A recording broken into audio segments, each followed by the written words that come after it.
Hello everyone, compliment of the season and Happy New Year.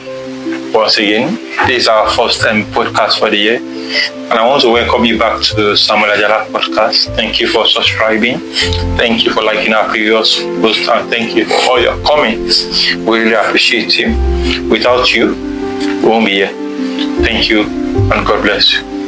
And today, I have a friend of mine, a long-time friend of mine. I'm say close to 10 years now. She's also a professional. Her name is Sadugba and I. We'll be talking about some things, and apparently this session will be a different session because today she will be the one anchoring the program, while I will respond to some of the questions she asks, or let's say to be a discussion between both parties. Put it that way. We both discuss about some things. So I will hand over to her to tell us what we'll be discussing about. Thank you.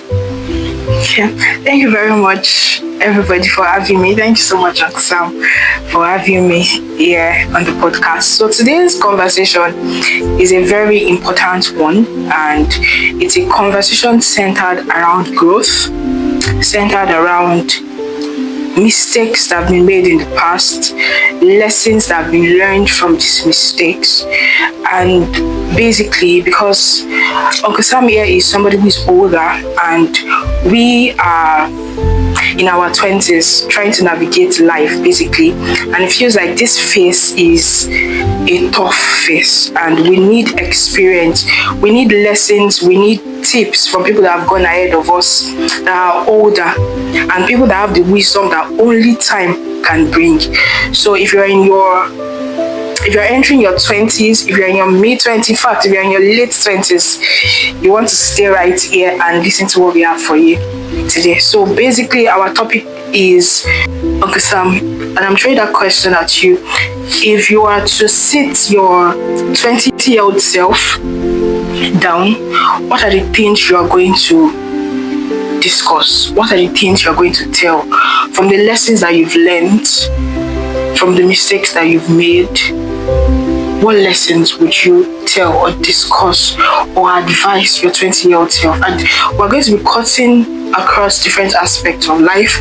We're going to be starting with the spiritual aspect, which is the most important aspect of our lives. We're going to be speaking extensively on career or your profession, basically. We're also going to be speaking about family, because family is important. We're also going to be speaking about general life lessons like financial advice, your health advice regarding health. So basically these four aspects.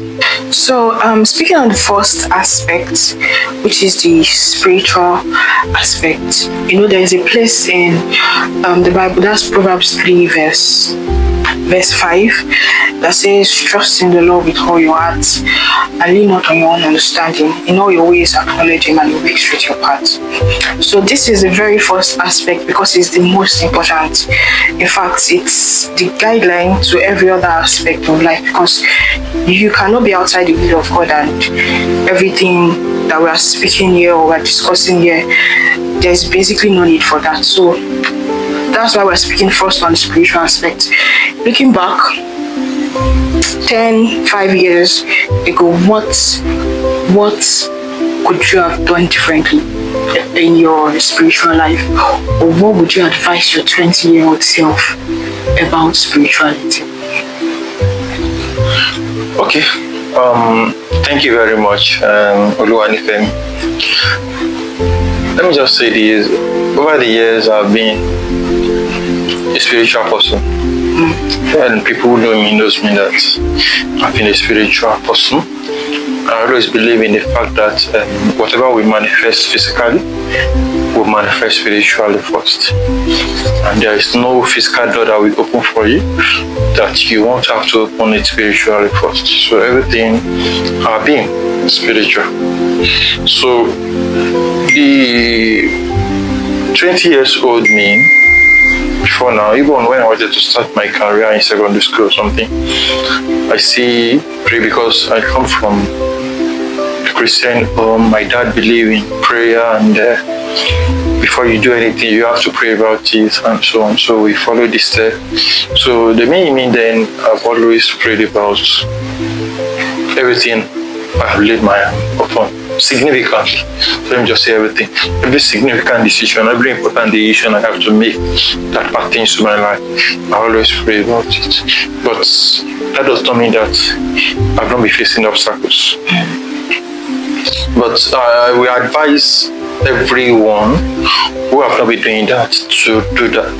If you're in your 20s, especially the so-called Gen Z, what we believe is things will happen. Strategy is required, sure. But I still want to tell you that without that door opening for you, your strategy is nothing. You may think it is not true. I just pray that if you have not experienced it, I don't pray you experience it. Because basically I prayed for so many things, and I've heard from God. Even my father in the Lord, I've heard from God, told me that this is the way for you, this is what you are supposed to do. And keep on lingering on it for like 3-4 years without seeing it manifesting. That is just because God's time is not that time. What we believe we have within 3 years or within 1 year, God might be telling you that thing I'm showing you will not manifest until the next 2 or 3 years. So what you have to do is to have patience. Just like the Bible passage, you have to trust in Him. Yes. And trust is unending. Trust has no end. If you trust God with your life, you have to hand everything over to Him. Let it go and let God. So when you're talking about spiritual, one thing I have done before is to push this in my own knowledge. Even though I heard from God, I still want it fast as normal human being. When I heard from God, I want the manifestation to take place the next 2 months or the next 3 months so that I can have what God has said about me. But God doesn't work like that. So you have to understand that there is how will I put it? I don't want to say that it is a waiting period, but I'll call it a preparation period for what is said to manifest. So this preparation period differs for each and every one of us. So you don't have to look at your best friend period or time for manifestation and compare with your own time, which I believe most of us used to do. We believe that, okay, if God tells us that this thing will happen and you see your friend getting it and you are not getting it, you believe that. Why am I not getting it even though I am devoted to God and this focus? Why? Because our paths are different, so we just need to trust in God. Okay, thank you very much, sir. So I totally relate to what you said. First about prayer. Many of us Gen Zs will say, if it is for me, then it will come to me. And life does not work that way. So you have to be very prayerful. Even after God has promised you, or there are some prophecies that have gone ahead of you, you still also need to pray to see the manifestation of these things. Then another thing that you mentioned is patience. We're watching the story of David some minutes or hours ago, and he said something that resonates so much with me. From the time Samuel anointed David to be king of Israel to when he eventually became king, it was not a short period. So this period is a time of patience and not just staying back doing nothing. You also need to prepare. It is your preparation period. So thank you very much for that point. So the next point is about career. So most of us are career focused in our 20s. Our profession, business is cut across profession, business, career, whatever field that you are. Looking back on your experience, what do you think you could have done better, or what advice would you give to your 20-year-old in terms of career? How to grow in career, how to climb the corporate ladder, how to build lasting corporate relationships, basically everything career. Would like to hear from you. Okay. I think I've said this in one of our podcasts before, and let me repeat it again. Career is long time. Job is short time. Job is the breakdown of your career. The job you get is a breakdown of your career. Your career happens to be in line with your life. Yes. You grow with your career. You don't grow with your job. Now, over the years, it may sound funny, but some of us started ICANN because we don't want to be poor, not because of anything. I'll tell you the fact, we knew that back then, if you are chartered, you have an edge, you have money. You just believe that you just become chartered and everything will just go smooth and smooth and soft, and you will enjoy your soft life. So, starting ICANN so many years ago and choosing accounting as a profession, I wanted to become an accountant. I wanted to become an auditor. But along the line, it hasn't been straightforward like that. Because sometimes you don't get what you expect. Let me tell you what everybody expects. IP job. Yes. When you start your career. And I would say I've explored a bit. I am a bit flexible while growing up, not being stereotyped. Because some people will tell you that if they are not getting what they want, they are not doing anything. So at a point in time, I diversified into entrepreneur. Because I grew up in a family whereby every of my uncles and my dad are into business. So they were trying to into business, into entrepreneurship, open my eyes to a lot of things. But in the long run, I believe that you still have to work with someone, not because of anything, but sometimes to learn how to manage your business on large scale. Now, we did business, but I won't say we did it wrong, but there are some lessons I learned in doing business that if I'm to go into business now, I won't make the same mistake, or I won't do the same thing. So, it's a long story. We want to talk about it personally. It's a long story. It's a long story. Sometimes you eat more than you can chew. I'm put it that way. You desire much more than you can control, just because of the enthusiasm, because of the zeal you have for the business, because of the passion. So you are not objective. So if you are in your 20s and you want to choose a career, I will advise that you go with a mentor. Go with a mentor. Myself and some of my friends would have been, I won't say because we don't know where we would have been, actually, if God hadn't shown us. But we always say that we would have been much more better than this if we have had the right mentorship. Yes. But if you're in your 20s and you are looking forward to having a great career, have a mentor in that career. And then make sure that your mentor is someone who is flexible. Your mentor is someone who is far ahead of you. Check their emotional intelligence, check their experience, and won't your mentor be a competitor with you on the long run? And all these things are what you need to look at. And there must be someone you are willing to submit yourself to. There must be someone that you are willing to answer to. There must be someone you are willing to be responsible to. But if you have the right mentor, they can easily guide you on your career. They can easily help you to navigate when to stay, when to move, when to pause, and to avoid mistakes you would have made at a very tender age. But mind you, that does not mean that you won't make mistakes. But you may not make a major mistake that will cost you a major setback. So I think when it comes to career, please, you need to go with someone who knows the rope and who won't be envious of your success at the end of the day, which is very, very important. I totally agree with that. You know, I've had the opportunity to speak to top career professionals, like Big Four partners, and one question I usually ask them is, looking back at your career journey, what's that one thing, or what are the things that you'd have done differently? And thinking about it now, every single one of them have raised the issue of mentorship. You know, you can't do life alone, and mentors, having the right mentors will actually make your journey faster. You really can't do life alone. And you know, when you speak of mentor, when you ask people who's your mentor, they will say Ibukun Awoshika. I like her. They would speak of top people. I mean, it's very nice. That's fine. Get their books, listen to their messages, listen to whatever they have to say. But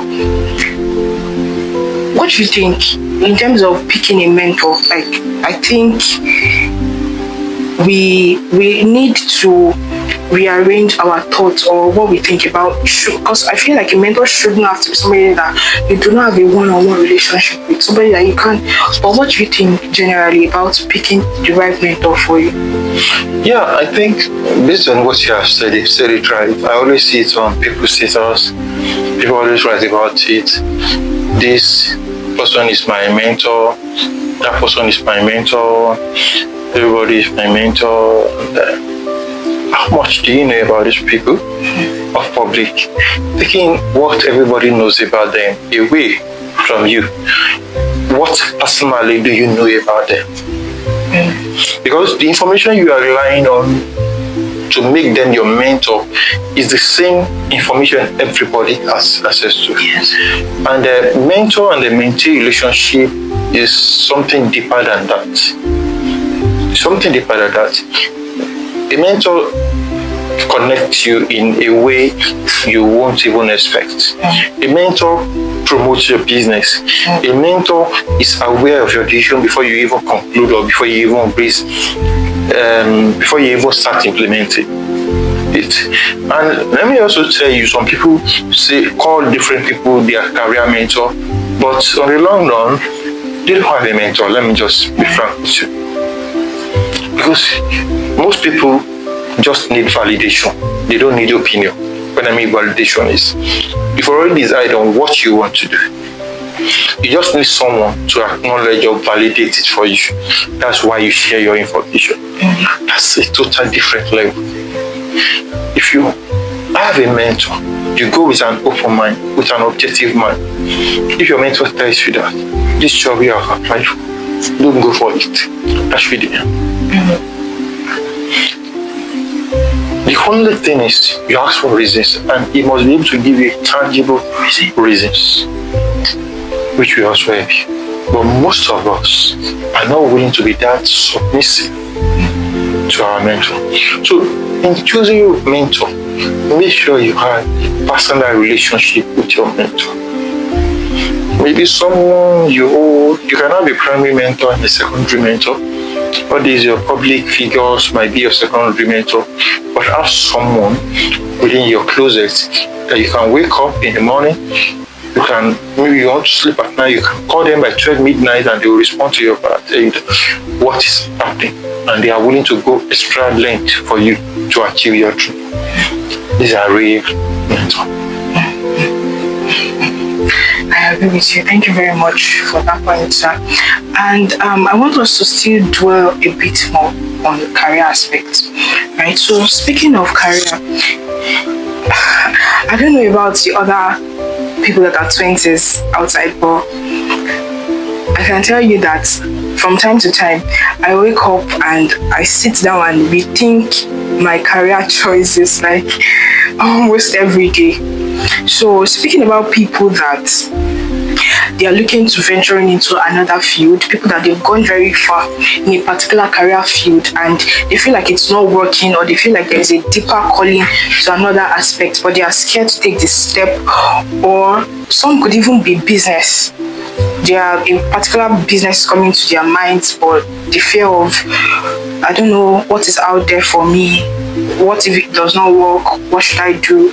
Should I just continue with where I am, where I'm comfortable, where I'm familiar with, at least I'm getting my salary? Or should I take this big step, this unknown step? So people that are looking to change career choices during their 20s, what would you advise? And what tip would you give them? What advice do you think would be very useful to those set of people? If you can speak on that. The only word I would say is explore. Explore and explore. In your 20s, explore. that's when you can make mistakes. That's when you can fail. Don't allow the fear of unknown to limit you. The fear of unknown has killed so many dreams, and it is still killing so many dreams. It affected us too. It affected us big time. When I mean us, I mean myself and my closest friends. The fear of unknown, there is a particular decision we are supposed to take in our 20s, yes. But the fear of, if we leave this environment and move to another environment, what will happen? Then we are alone. I don't know why we are scared. Let me just tell you the fact. We are alone. No family relies on us. I mean, no wife, no kid. So this fear of unknown will limit you if you don't kill it. So the major thing is just in your 20s, explore. Whenever you see an opportunity, analyze it, pray about it, discuss with your mentor if you have a mentor, agree on what to do, move if it requires you to move. In your 20s, just do it. You can eat it big, and you can learn extremely. I don't want to say fail. You can learn extremely, and those lessons will help you to start smart in your 30s. So you never really fail in the real sense? You never fail. There's nothing like failure. Failures are lessons.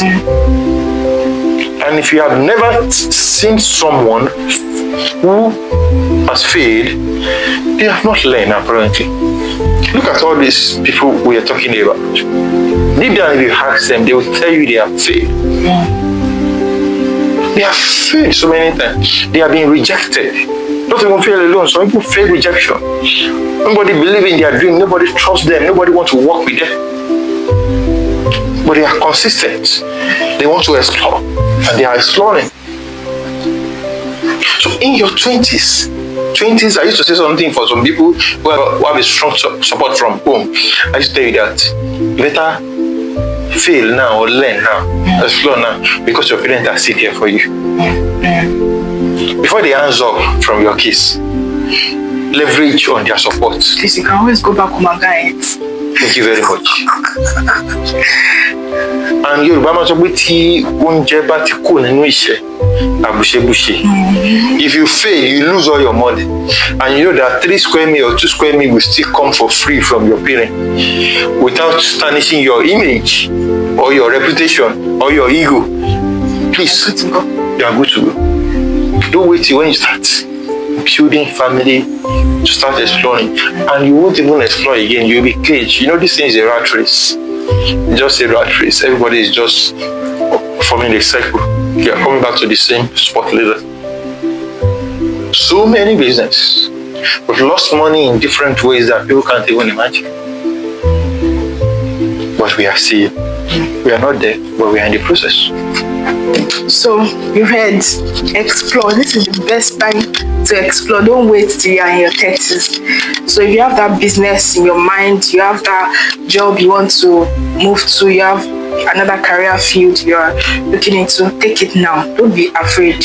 You either it is big or you learn lessons from whatever consequence comes. But one major thing that you mentioned is before you take this step of moving, you want to pray about it to be sure it is God's will for your life. You also want to seek counsel. That's where mentorship comes in, because in the multitude of counsel, there is safety. So you also want to be sure that you are not just relying on it's not coming from a place of frustration or coming from a place of being desperate. So yeah, thank you very much for that, Uncle Sam. Then another thing I want us to discuss, still on career, is relationship. And the reason why I want us to speak on this relationship is that I've told you before, I just mentioned it today, but I also want to say to the audience, just paint a picture. You know, I was majorly job hunting last year, and guys, I received a call from a company to come for an interview, for a job interview. You know, when you're doing a lot of job hunting, you send your CV everywhere, you can't even trace where a particular call is coming from. You just want to go and just interview. So I went for this interview, and guys, guess what? I entered the interview room, and I met my classmate. My classmate in school is the CEO of the company that I was invited to interview with. And at that point in time, I wanted to enter the ground, basically. But yeah, I didn't come to the realization of how important relationship. And just to paint a background picture, this guy is a very gentle guy, a very relaxed guy. He's not somebody that you would just see around. It's not this person that is always answering questions in class and all of that. It's just this very relaxed guy that it comes across as somebody that is not even serious with studies. He's not serious with education. He just wants to get that certificate. And you know those people that you know that this person cannot even use certificate to work because they are just not interested in education. And it turned out to be the CEO of that big company that was ready to pay my salary. And at that point to me, it just stood out how important relationship is. I mean, imagine if when I was in school, I just rubbish him that, oh, this guy that doesn't even attend classes, this guy that does not know anything. And imagine me seeing him years later doing very, very well.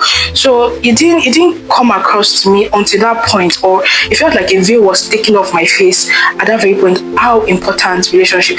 And at that point, it was like, oh, this is Angel. What? Aya, immediately. And, you know, I didn't, in fact, I may not even be required to do any interview at that point. The job was ready just because of somebody that I know. So, Uncle Sam, I really want you to also like emphasize on how important relationship, because these days it feels like we trivialize how important relationships are. You think you can just cut anybody off. You think you don't need anybody to succeed. You think, oh, once I get that certificate, that's all. I don't need to build relationship. I don't need to build connection. And just so you know, it's if for example now tomorrow, if my child needs something and Uncle Sam has, and this is Uncle Sam, your child does not need to be climbing a mountain or climbing hills to actually get that particular thing. So this is where relationship comes in. So I actually want you to really emphasize, and also based on your lessons so far, how important relationship is, even for your career, how important it is to build relationship. I would say relationship is a form of currency that is generally acceptable by those who you have impacted. Let me just put it that way. Because the major reason why we live on earth is to add value. Whatever skill God gives you is for you to be able to contribute to other people's life. Now, in contributing to other people's life, you are creating a relationship with them. Now, and recently I said something that people go into relationship with wrong reason. That is, what is in this for me? I think a lot of people ask that question these days. That if I'm to be a friend, if we have to relate with together, I need to know what is on the table for me. Now, the question is, if you ask yourself, is what am I willing to offer? And looking at the scenario that you have painted, that guy knew you to be a very intelligent person in school. He knew you to be someone with good character in school, even though you are not close. But from afar, you could judge about your character. Let's say while you are in school, you have been relating with people in a bad manner, and you are popular for something bad. You know, the next thing we do, you just turn about to walk out, get out. Yeah. I don't want to see you. Just leave. Yeah. So sometimes, most times, what opened door for us is a relationship. And the funny thing is that those people at the top appreciate relationship more than those people who need it most. Because who need it most are those people who are just climbing the ladder. Yeah. If you're just climbing the ladder to the top, you need to relate well with people. When they mention your name in the presence of other people, what will come to their mind? The evil you have done or the good you have done. You cannot get anything done on your own without good relationship. In fact, I used to say something that the strength of your relationship is one of the key measures to the quality of your life. Whether you like it or not, the quality of life you will enjoy is being determined by the strength of your relationship. I don't know who said it online, maybe one public figure said it, that how many of you can wake up at 2 a.m. and call someone that you need money and you need them to be there for you, maybe alive and dead, and they wake up without hesitation and start coming. How many? Because if you have not built your relationship to a certain level, people will not be willing to go all out for you. Yes. And you can't even achieve success in all ramifications of your life. I don't even know the other aspects we're going to talk about if you don't have good relationship with people. Because these days now, it is based on referral. If you come to talk to me about something and someone is referring someone to me, I will go with the person that is referred to me. Because the person who is referring that person to me has a good relationship with me. Now, whatever you want to achieve, be in a paid employment or a business, you need to build a good relationship. It's a currency that is acceptable by those. Some people, at the mention of their parent name, the door is open. What do you think leads to that? It's not a good relationship. You talk about good name. Can you have a good name with a good relationship?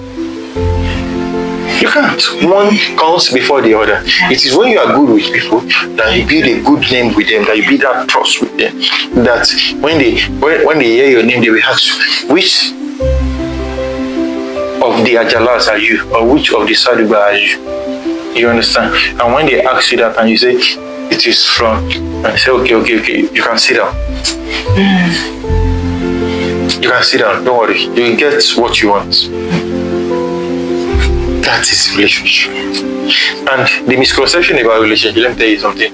Relationship is not all about, it is good to always appreciate people openly, but appreciating people openly without respecting them privately is nothing. Yes. You understand? You have to respect people you are relating with in private, and you have to appreciate them in public as well. If you want to appreciate them in public, it's not about the whole social media praise or euphoria. It's all about who you can relate with of social media. Thank you very much for that, sir. So, a summary of the career aspects that we've discussed. First thing is get a mentor, and you want to find the right mentor for you. And another thing we've discussed about is building relationship. You want to build solid relationship. You want to, don't just cut off anybody, because relationship is actually a currency. And another thing we've spoken about in career is in your 20s, you want to explore. This is the best time for you to explore. This is the right time to make mistakes. This is the right time to eat it big. So you want to explore. Thank you very much for that, Noxam. And the third thing we're going into now is family aspects, because like we've said several times in today's podcast, you can't do life alone, and you come from a family will also come out of you. So family is very important. And the first thing I want to raise about family, and this also cuts across finances, both finance and family. So the first thing is dealing with black tax. Dealing with black tax. Black tax. Tax. Yes. So, for example, you're a first child. I'm a first child. We have responsibilities, right? Responsibility from your siblings, your aging parents, constant request of money from home, your salary that is not enough for you, you have to still also share it among your siblings, share it among parents, in fact, among extended family. So how do you, and you are also still expected to grow, you're also still expected to take care of yourself. So in your 20s, how do you balance this thing called black tax? How do you manage it? How do you don't want to leave your family hanging, you don't want to leave your siblings stranded, but you also want to grow. You also have projects, your personal projects that you need to invest in. You also have to take care of yourself. So how do you find a balance? That's the first thing I would like to speak on. This is a very great one, and it's kind of personal. But my response will just be a simple illustration. Can two people crawling lift each other? No. If you are crawling the other person is crawling, can you lift each other? No. Someone has to be standing strong. Yes. To lift the other person. To lift the other person. Yeah. Now, whatever you want to do, make sure you stand strong first. Or else you'll be worse than the person who is receiving that money from you.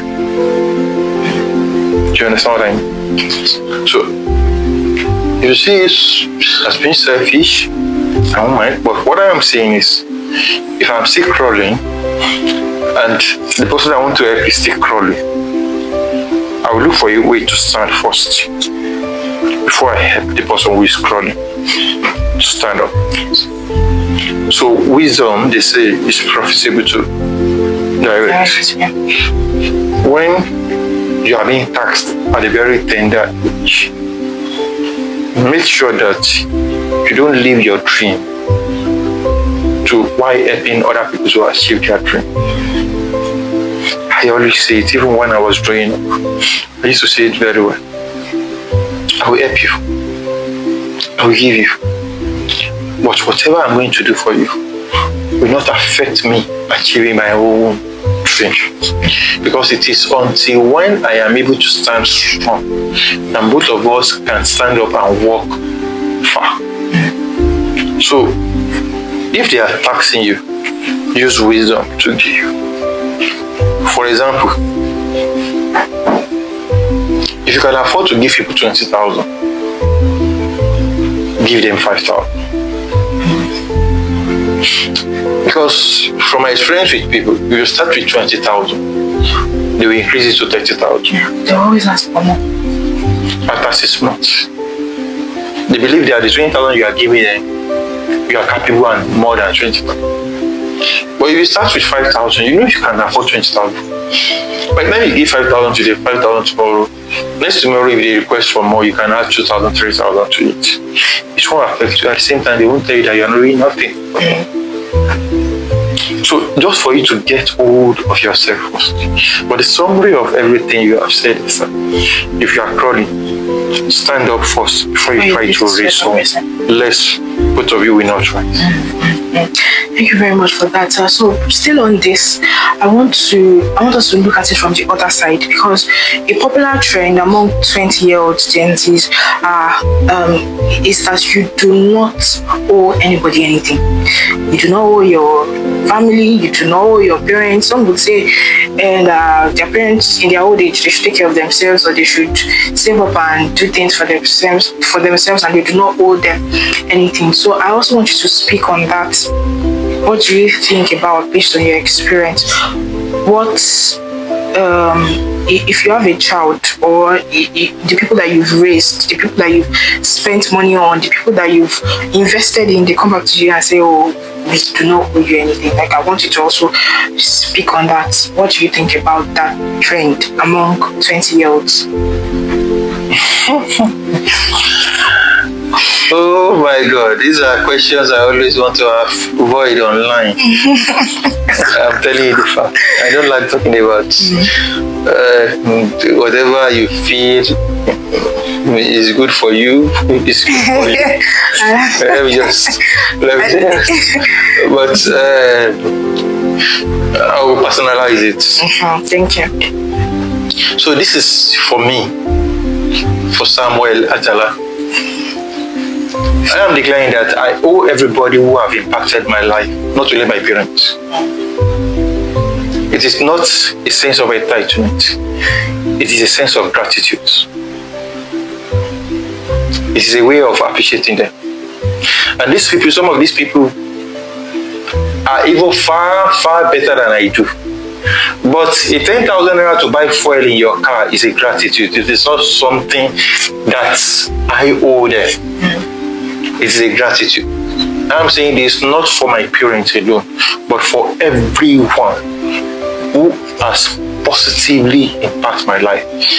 Either as a friend, my parents, my spiritual father, one way or the other, your advice, your resources has helped me to get to where I am today. I believe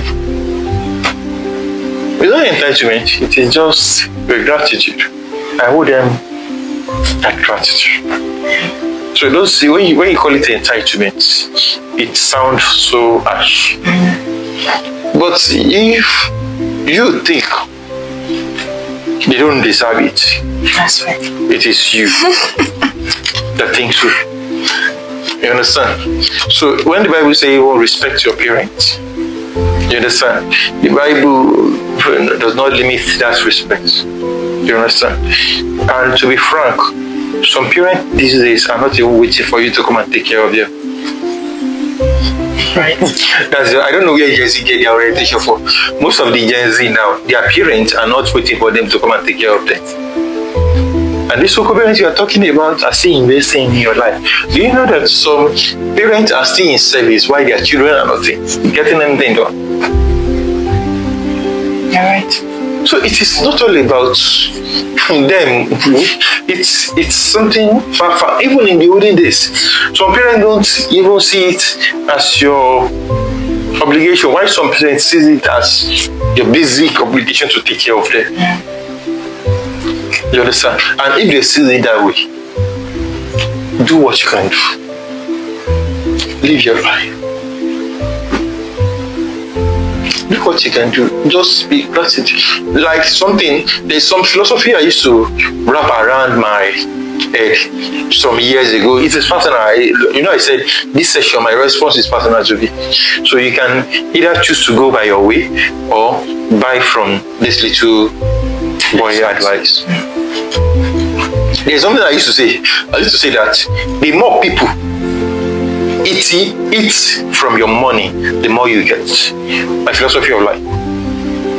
The more people that are looking up to you, if only one person is looking up to you to get their livelihood, your blessings is limited to that one person. If it increases to 2, God has a way of increasing your income. But the problem we have now is that we are insensitive because we believe that our skill, our technical know-how is what is bringing some of this thing for us, not any other thing. That's why I said we are insensitive sometimes. If your salary suddenly moves from 300,000 to 600,000, you believe you have spent 2 years in that organization and you deserve that increment. So that is normal. Don't just target to me giving someone something or buying someone for something for somebody, or you understand? So that's why I say sometimes we are insensitive to that aspect. Some people have been on that job for 3 years. Their salary is not increased by 50%. So it is just me saying that it is not an entitlement from our parents. It is an act of gratitude to them. Thank you very much, sir. And I think even the Bible says, to whom much is given, much is expected. So it's the least, it's the most basic thing that you can do for people that have invested in you, invested in your growth, like just some sort of, no matter how little, that gratitude. So I resonate with what she said, and thank you very much for that. So last question on family. We've been speaking about family that you come from. Now families are also going to come out of you, right? So looking back at the time that you've spent here on earth, your experiences, your journey, what's that value that you would like to pass down? Generations come out of just one child, right? So whatever value you instill in a child is what they would also pass on to generations to come. So what's that one value? There are so many values, right? But I just want you to speak on one value that is very important that you will pass on to your child or pass on to generations to come. Yeah. The other thing I always tell my child, and I will always tell her, is that treat everybody as human being. Don't discriminate based on race, based on gender. Respect people, honor people, and be honest in your dealing with people. That's just. Okay. Thank you very much for that. So down to the last aspect. So this aspect would not just limit to a particular thing, just your general thoughts relating. It could be finance, it could be health, it could be general morals, just anything aside the aspects that were spoken on. That's the family, spiritual, career. Just what important advice do you have for those in their 20s, or looking back, what would you have done different about life? Okay. First and foremost, let me just say this, that I am not too old. She is trying to portray me. I'm far from 20s. So I am still very young. But I would like to say that I am not Gen Z. Yes. Whether I would like it or not, Gen Z own it. It is their generation. In fact, I attended a training recently, and the man was like, they are making us to do, it's another man, he's saying that they are making us to do what we never think we will do. So we are now in their net. So let me just say that nothing is bad with Gen Z if you manage your life very well. Just avoid the euphoria and filter all the advice you get on social media before you take them. So if so many lessons I have learned, but the major thing is try to do things at the right time and in the right way. I would like to say that one of the things that you can miss in life that you will never recover is time. Never joke with time. And what you know that time will never bring back for you, make sure you achieve it. This is very, very important. I have missed some opportunity. I have missed some things that I'm supposed to do. I didn't do. Give myself excuses, set unreasonable or unrealistic target for myself, hoping that miracle will happen. Though miracle happens, but the time has gone, it has gone. You can only hope that God restored everything you missed in those time. So if you have the opportunity of doing something earlier than other people, do it. Just do it. Just do it. Because when you are ready, the time may not be ready. So it is very, very important. Your career choice, in family choice, building that relationship, starting your own family, all those things. Just make sure that you align with your right time. The question you'll be asking yourself, if you are watching this, is how do I know the right time for me? Before she will ask me that, I don't know if you will ask me that. How will I know the right time? You know, I'm not saying perfect time. I'm saying right time. Because there is no perfect time to do something. There's no perfect time. But there is always a right time for you to do something. When that right time is there, you yourself in your own conscience, in your own acts, something will tell you that I am supposed to do this. I can afford this. I can do this. But people always shy away from it because what they think will happen did not happen. What they expect to happen in those times did not happen. That's why you see people shying away from it. But the summary of everything, I will just say that make sure maximize every opportunity that comes your way. Thank you very much, sir. There's a word that I heard on the very first day, immediately after the crossover service, and we were just walking home from the service, and someone close to me mentioned, he said, delayed obedience is disobedience in itself. So if you know God has placed in your heart to do something, there is no, like Uncle Sam has said, there is no perfect time, and you do not want to delay any longer. Do it now. Now is the right time. So I think that's all the aspects that we have. And another important thing that I would use to summarize this session is that I've seen and we have a lot of people. I'm also guilty, very knowledgeable people that this knowledge does not translate to results, and it does not translate to results because they take in a lot of things. They read, watch lessons, listen to podcasts like this podcast, and eventually they do not take action. Like, it's one thing for you to know something, and it's another thing for you to do what you're supposed to do for that knowledge to yield results. So you don't want to be that person that will watch this session and listen to all the tips and all the advice that Uncle Sam has dropped, and you do not want to take actions like start that business, venture into that career path, do that thing that has been on your mind, get a mentor, seek the right mentorship, different gems that we've dropped here on this session. So you want to also make sure that